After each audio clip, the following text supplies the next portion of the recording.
પણ એનો સાથ દેવા કોણ જાય?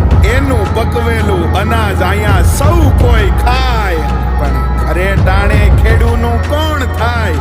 એટલે ખેડૂ મનમાં મૂંઝાય, એટલે ખેડૂ મનમાં મૂંઝાય. અંદર ને અંદર એ સળગે છે,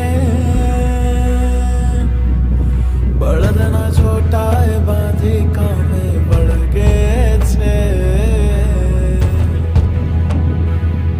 અંદર ને અંદર એ સળગે છે, બળદના ચોટાએ બાંધી કામે વળગે છે.